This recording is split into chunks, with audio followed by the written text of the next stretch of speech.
और अगली खबर कानपुर से है, जहां डीसीएम में टक्कर मारने के बाद ट्रक पलटा। ट्रक की चपेट में आए दो बाइक सवार। हादसे में एक की मौत हो गई है, दो गंभीर रूप से घायल हुए हैं। सूचना पर पहुंची पुलिस ने घायल को अस्पताल भेजा है। चकेरी थाना क्षेत्र के रामादेवी फ्लाईओवर पर यह हादसा हुआ।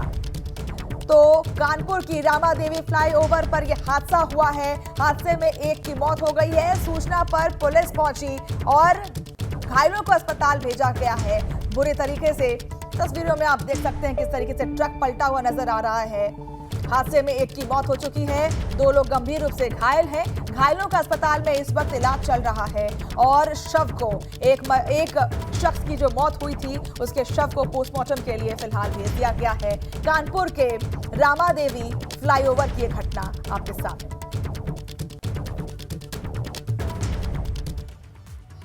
वहीं कुशीनगर में ट्रक और एम्बुलेंस में जोरदार टक्कर होती है। एम्बुलेंस के ड्राइवर समेत एक अन्य गंभीर रूप से घायल हो जाता है।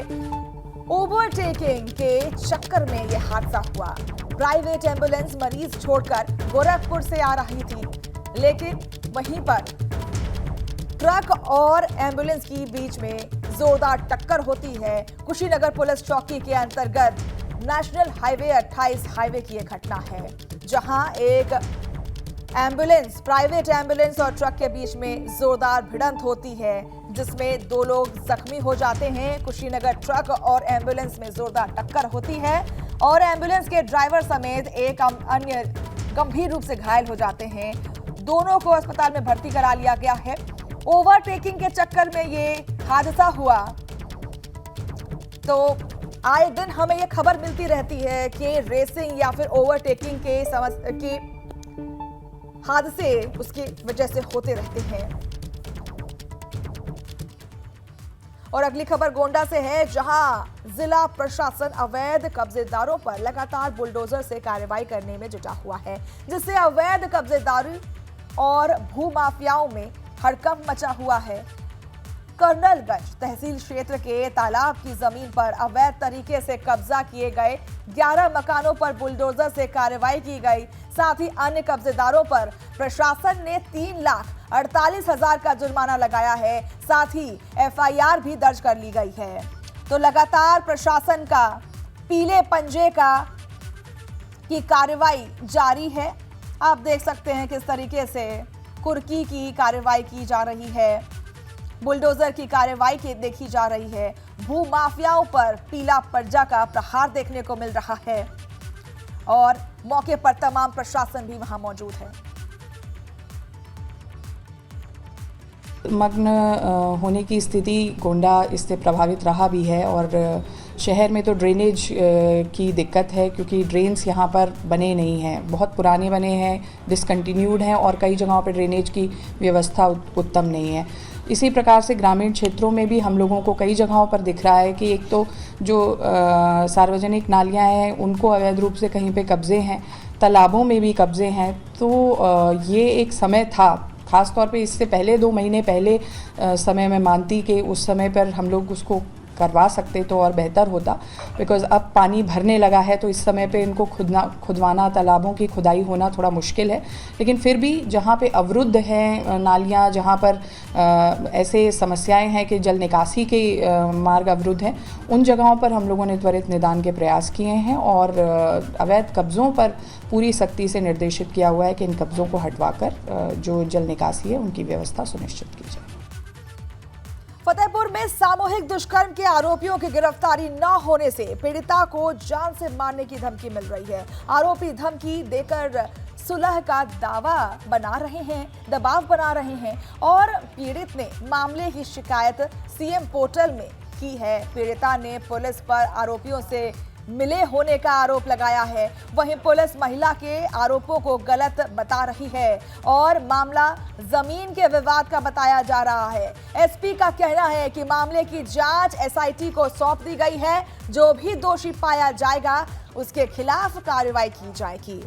तो महिला ने 2 लोगों पर गंभीर आरोप लगाए हैं, रेप उत्पीड़न के आरोप लगाए हैं, लेकिन पुलिस का कहना है कि ये रेप का मामला नहीं बल्कि ये जमीन का मामला है और इस मामले को एसआईटी की हाथों सौंप दिया गया है और आगे जो भी तहकीकात होगी उस पर कार्रवाई होगी।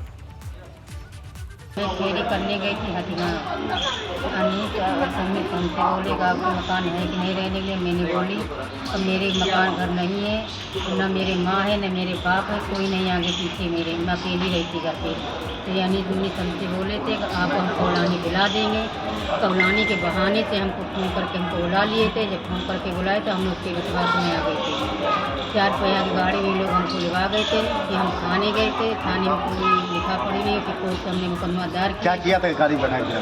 हमारे बारी बारी से काम किए थे। जब बारी बारी से काम किए थे हमने प्यासी थी तो हमारे मम्मी लोग पेशाब कर दिए थे। जब पेशाब कर दिए थे तो हमको धमकी दे रहे थे अगर हमारी वीडियो बना लिए। जब वीडियो बना लिया तो हमसे कह रहे थे अगर किसी को बता दोगी तो हम जान से तुम्हें मार देंगे। कितने लोगों ने आपका गलत काम किया? 2 लोग थे, 2 लोग थे। तो फिर इसके बाद हमने कोर्ट में मुकदमा दायर करके कोर्ट की। आप क्या दिक्कत आ रही है आपको? अब ये दिक्कत आ रही है कि हमको जान मारने की धमकी दे रहा है। कह रहा है कि अगर कहीं तो मुकदमा अपना वापस कर लीजिए, ना आपको हम मार देंगे। हम लोगों से फ़ोन करवाता है हमसे, हमको खुला होने को। आज काहे के लिए आई थी आप?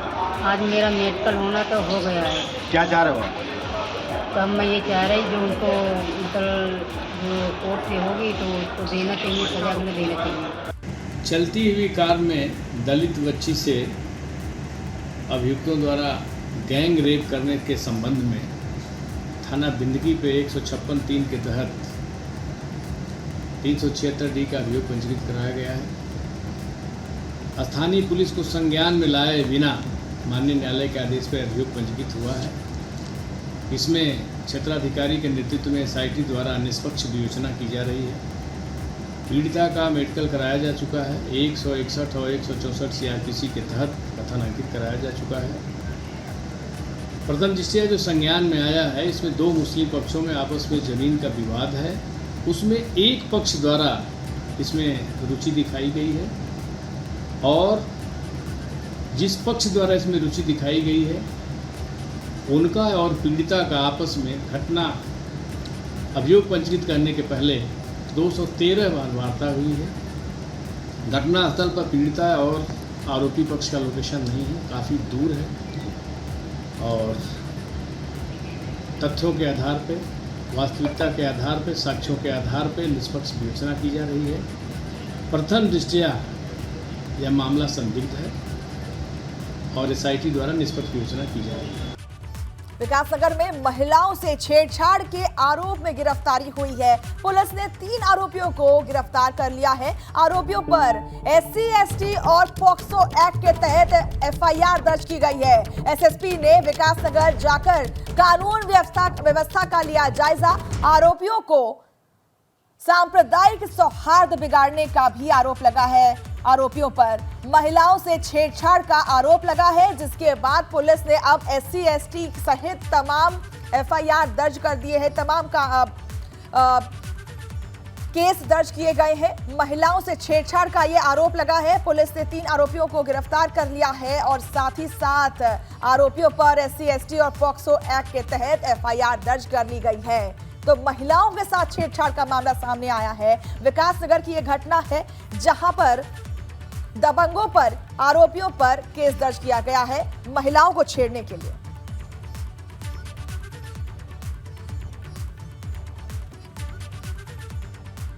इस मामले में दोनों पक्षों की तरफ से हमने मुकदमा पंजीकृत कर लिया है और उसमें प्रभावी रूप से हम लोग विधिक कार्रवाई सुनिश्चित करेंगे। पर्याप्त पुलिस बल यहाँ नियुक्त कर लिया गया है, तैनात है और एक क्षण प्रतिक्षण के घटनाक्रम पर मैं स्वयं इस समय जो है विकासनगर में हूँ और आपको अवगत कराता हूँ कि आज हमने इस प्रक्रिया में यहाँ पर देहरादून विकासनगर में भी कुछ जो हिंदुवादी संगठन के लोग हैं उनसे वार्ता की। हमारे अध्यक्ष SP रूरल और उनके साथ जो है अधिकारी कर्मचारी उन्होंने वार्ता की है। अगली खबर मुरादाबाद से है, जहां सपा सांसद डॉक्टर ST हसन ने कहा है कि मुसलमान यूनिफॉर्म सिविल कोड को नहीं मानेगा। उन्होंने कहा है कि अगर केरल के राज्यपाल आरिफ मोहम्मद खान खुद को कुरान से ऊपर मानते हैं और कुरान के हुक्म को गलत समझते हैं तो उन्हें सलाह है कि वो इस्लाम को छोड़ दें। फिल्म 72 हूर पर उन्होंने कहा कि अब फिल्में भी राजनीति कर रही है, हूरों के बारे में गलत भ्रम फैलाया जा रहा है। एसटी हसन ने कहा है कि 2024 के लिए भाजपा के पास रोजगार या कारोबार और विकास मुद्दा नहीं है, वो हिंदू मुस्लिम करके चुनाव जीतना चाह रही है, लेकिन अब जनता इनके झांसे में नहीं आने वाली। तो सपा सांसद एसटी हसन का बड़ा बयान आया है सामने। फिल्म 72 हूरों के बारे में कहा कि ये गलत संदेश दिया जा रहा है, मुसलमान यूनिफॉर्म सिविल कोड को नहीं मानेंगे, ऐसा कहा जा रहा है एसटी हसन की तरफ से। भाजपा के पास चुनाव लड़ने के लिए और कोई मुद्दा नहीं है, भाजपा सिर्फ हिंदू मुस्लिम की राजनीति करना चाह रही है, ऐसा भी आरोप लगा रहे हैं एसटी हसन। सपा के सांसद हैं एसटी हसन और उन्होंने गंभीर आरोप लगाया है भाजपा के ऊपर। उन्होंने कहा है कि यूनिफॉर्म सिविल कोड की तरफ से के माध्यम से गलत संदेश समाज में फैलाया जा रहा है और भारत के मुसलमान यूनिफॉर्म सिविल कोड को नहीं मानेंगे। हमारे कि जैसे कि भाई बहन में शादी हो जाती है, मामा भांजी में हो जाती है, एक औरत 4-4, 5-5 पति रख सकती है, इस बात की इन्होंने फिक्र करी, लेकिन इस्लाम को मानने वालों के लिए क्या कर रहे हैं, मुसलमान के लिए क्या कर रहे हैं।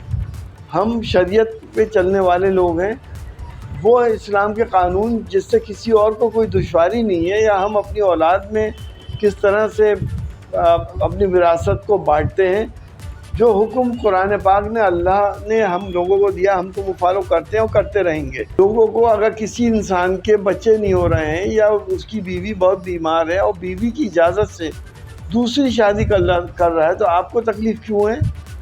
आपने बेगैरती बेहयाई लिविंग रिलेशनशिप को आम कर दिया, होमोसेक्सुअलिटी को लीगल कर दिया, तो अब क्या औचित रहेगा 2 शादी या 4 शादियों का? ये हमारे पर्सनल लॉज हैं, इससे किसी को कोई नुकसान नहीं है, लेकिन ये एजेंडा है, क्योंकि 2024 का एजेंडा है, नफरतों का एक जाल है, समाज को बांटने का प्रयास है, हम इसकी सख्त से सख्त मुखालफत करते हैं। तो खबर हल्द्वानी से है, जहां हल्द्वानी के चोर गलिया में ताश के पत्तों की तरह कार बह गई। शेर नाले में उफान में आने के चलते बही कार और कार चालक ने कूदकर अपनी जान बचाई है। पहाड़ों में तेज बारिश से शेर नाला उफान में है, जान जोखिम में डालकर नाला पर पार कर रहे हैं लोग। तो नाले में कार बह गई। तस्वीरों में आप देख सकते हैं कि किस तरीके से पानी का सैलाब आप देख सकते हैं, तीव्रता आप देख सकते हैं पानी की, करंट देख सकते हैं आप पानी की। उसी बीच एक कार बह जाती है। शेर नाले में उफान के चलते कार बह गई।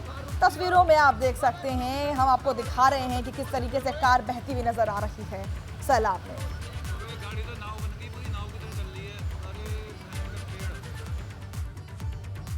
बिजनौर में मूसलाधार बारिश से गंगा का बढ़ा जलस्तर। नदियों में आए तूफान से कई गांवों से टूटा संपर्क। पानी के उफान को रोकने के लिए प्रशासन ने लगाई है जेसीबी मशीनें। कई गांवों में बाढ़ का खतरा देखने को मिल रहा है और थाना बढ़ापुर के नटका नदी का ये मामला है। तो गंगा का जलस्तर बढ़ने से गांव वालों में खौफ देखने को मिल रहा है। गांव में संपर्क टूट चुका है, क्योंकि पानी आने से जो मेन रोड है उससे संपर्क टूट गया है। रोड तहस नहस हो गई है, जल भराव हो गया है। नदियों में तूफान आने से कई मकानें ढह गई, कई रोड्स ढह गए और आप देख सकते हैं कि नदी के जलस्तर बढ़ने से कटान भी शुरू हो गया है। कई रास्ते जलमग्न हो गए हैं, तालाब में तब्दील हो गए हैं। नदियों में आए तूफान से गांवों से टूटा संपर्क। उधम सिंह नगर में तेज बारिश के बाद कल्याणी नदी का जलस्तर तेजी से बढ़ता जा रहा है, जिसको लेकर कल्याणी नदी किनारे रह रहे लोगों की चिंता बढ़ जाती है और कल्याणी नदी के किनारे करीब 700 मकान बने हुए हैं। 2 साल पहले भी जब रुद्रपुर में बाढ़ आई थी तब कल्याणी नदी के उफान ने भारी तबाही मचाई थी, लेकिन अब एक बार फिर से नदी किनारे रहने वाले लोगों को किसी अनहोनी का डर सता रहा है। वहीं डीएम ने बढ़ते जलस्तर पर कहा, हमारी पूरी नजर है, हम तैयारी कर रहे हैं। तो आपको बता दें कि 700 से ज्यादा मकानें इस क्षेत्र में पाई जाती हैं, लेकिन अब उन सभी परिवारों को बाढ़ का खतरा सता रहा है। कल्याणी नदी में जलस्तर बढ़ गया है, लोगों की चिंताएं बढ़ गई हैं। तस्वीरों में आप देख सकते हैं घुटनों से भी ऊपर जल भराव देखने को मिल रहा है। ये कल्याणी नदी के जलस्तर बढ़ने से पिछली बार भी बहुत सारी मुश्किलों का सामना करना पड़ा था लोगों को, सैलाब का सामना करना पड़ा था लोगों को, और अब फिर से वही डर उधम सिंह नगर के वासियों को डरा रहा है।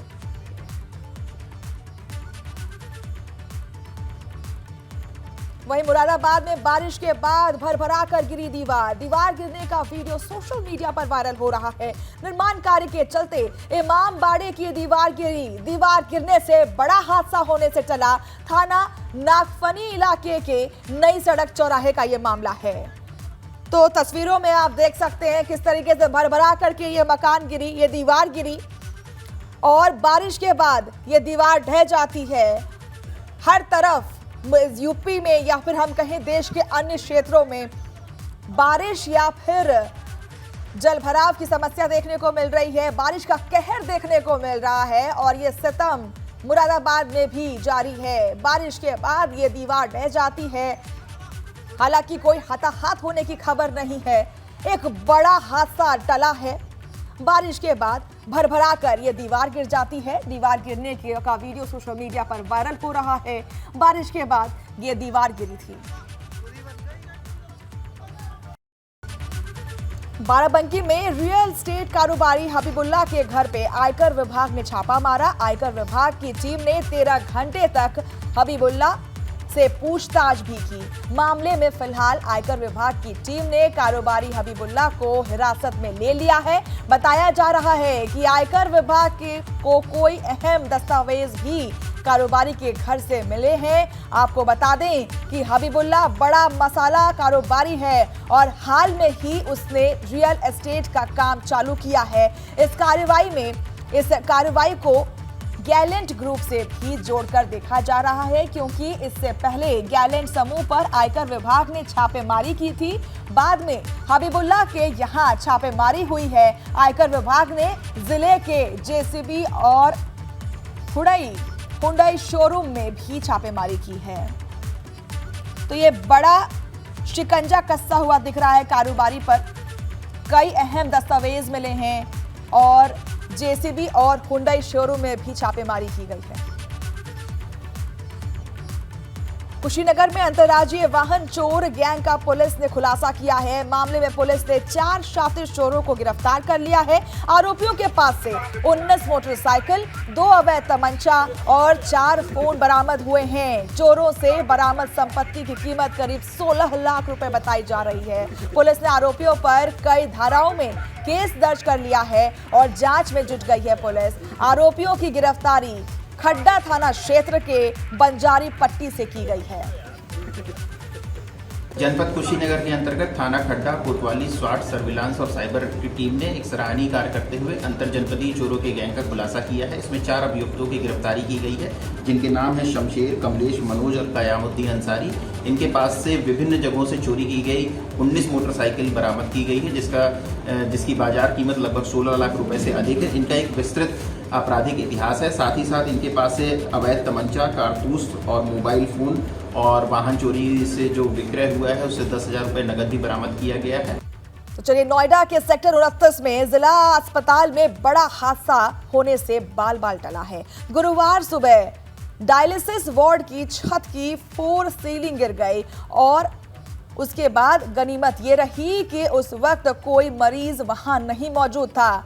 जब सुबह स्वास्थ्यकर्मी पहुंचे तब उन्हें जानकारी हुई। बताया जा रहा है कि पहले भी इस अस्पताल में दूसरे और तीसरे फ्लोर को 4 सीलिंग गिर चुकी है, यहाँ हर एक वार्ड में करीब 10 से 12 मरीज हमेशा रहते हैं। खैर, अस्पताल भी ज्यादा पुराना नहीं है, लेकिन इस तरह की घटना कई सवाल खड़े कर देती है। मामले में सीएमएस डॉक्टर रेणु ने बताया कि मरम्मत के लिए नोएडा प्राधिकरण को पत्र लिखकर मरम्मत की मांग की गई थी, तो खराब कंस्ट्रक्शन की मटेरियल्स की वजह से ये हादसा टला है। फॉल सीलिंग नीचे गिर गई, बाल बाल टला ये बड़ा हादसा। अस्पताल की फॉल सीलिंग नीचे गिर जाती है। मरम्मत के लिए पहले ही मांग की गई थी अस्पताल की तरफ से, लेकिन इस पर कोई भी जवाब फिलहाल प्राधिकरण की तरफ से नहीं आया था।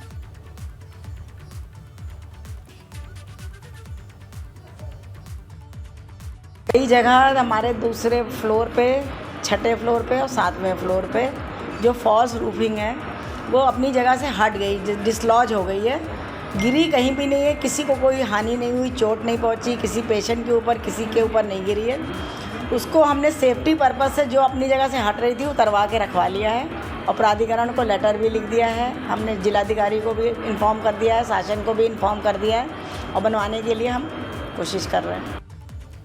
लखनऊ में शिक्षा भवन के दफ्तर में आग लग गई। कर्मचारियों ने बाहर जाकर बचाई अपनी जान। शॉर्ट सर्किट से आग लगने की आशंका जताई जा रही है। फायर सेफ्टी इक्विपमेंट भी नहीं कर रहे थे काम और मौके पर पहुंची दमकल गाड़ियों ने आग पर काबू पाया। फिलहाल किसी तरह के नुकसान की नहीं है कोई खबर। थाना वजीरगंज के शिक्षा भवन का यह मामला है। तो लखनऊ से सीधी तस्वीरें आप देख सकते हैं कि शिक्षा भवन में आग लग गई, कोई हताहत नहीं हुई है, लेकिन वहां पर फायर एक्सटिंग्विशर या फिर तमाम इक्विपमेंट्स जो वहां पर थे वो काम नहीं कर रहे थे। बाद में दमकल विभाग के लोगों को वहां बुलाना पड़ा और उन्होंने काफी मशक्कत के बाद आग पर काबू पा लिया। फिलहाल कोई हताहत की खबर नहीं है। शिक्षा भवन में ये आग लगी थी जहां पर कोई भी फायर एक्सटिंग्विशर इक्विपमेंट काम नहीं कर रहा था। लगातार हो रही बारिश से कोटद्वार में नदी नाले उफान पर हैं। जगह जगह जलभराव के साथ लोगों को भारी परेशानी हो रही है। सबसे ज्यादा आम पड़ाव और शिवपुर, मानपुर, जैनपुर और कोडिया क्षेत्र प्रभावित हुए हैं। प्रशासन भी लोगों से बार बार सावधान रहने की अपील कर रही है और ऐसी स्थिति होने के चलते लोगों में दहशत का माहौल तो देखने को मिल ही रहा है। कोई अनहोनी ना हो जाए, जिसको लेकर लोगों की रातों की नींद उड़ी है। लोग डर के चलते सो भी नहीं पा रहे हैं। ये तस्वीरें आप देख सकते हैं कि कितने बुरे तरीके से नदी नाले उफान पर है। लोगों में दहशत का माहौल है। जिस तरीके से बारिश हो रही है, बार बार बारिश हो रही है, नदी नाले बहुत ज़्यादा भर जा रहे हैं, पानी पूरा घरों की साइड आ रहा है, घरों के अंदर घुस जा रहा है, तो सामान का भी बहुत नुकसान भी होता है और उसके कारण घर में भी सीलन, उसके जो घर के नीचे की नमी है वो बनती है और सामान भी बहुत ख़राब हो रहा है और इस वजह से बहुत परेशानी हो रही है। क्योंकि खबर गोंडा से है, जहां पर जिला प्रशासन अवैध कब्जेदारों पर लगातार बुलडोजर की कार्रवाई करने में जुटा हुआ है, जिससे अवैध कब्जेदारों और भूमाफियाओं में हड़कंप मचा हुआ है। कर्नलगंज तहसील क्षेत्र में तालाब की जमीन पर अवैध तरीके से कब्जा किए गए 11 मकानों पर बुलडोजर से कार्रवाई की गई है। साथ ही अन्य कब्जेदारों पर प्रशासन ने 3,48,000 का जुर्माना लगाया है। साथ ही एफआईआर भी दर्ज कर दी गई है। तो लगातार पीले पंजे का कहर देखने को मिल रहा है। भूमाफिया पर पीले पंजे का प्रहार हो रहा है। बुलडोजर की कार्रवाई हो रही है। अवैध कब्जे पर प्रशासन का बुलडोजर चल रहा है। बुलडोजर की कार्रवाई से भूमाफियाओं में हड़कंप मचा हुआ है।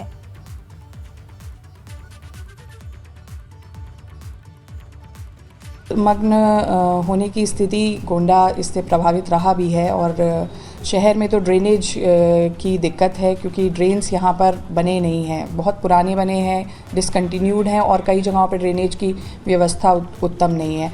इसी प्रकार से ग्रामीण क्षेत्रों में भी हम लोगों को कई जगहों पर दिख रहा है कि एक तो जो सार्वजनिक नालियाँ हैं उनको अवैध रूप से कहीं पे कब्जे हैं, तालाबों में भी कब्जे हैं। तो ये एक समय था, ख़ास तौर पे इससे पहले 2 महीने पहले समय मैं मानती कि उस समय पर हम लोग उसको करवा सकते तो और बेहतर होता, बिकॉज़ अब पानी भरने लगा है तो इस समय पे इनको खुदवाना, तालाबों की खुदाई होना थोड़ा मुश्किल है।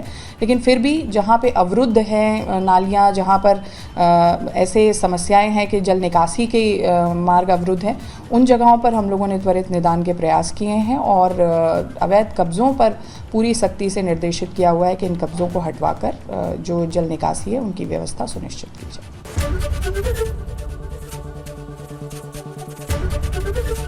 एबीपी गंगा, खबर आपकी, जुबान आपकी।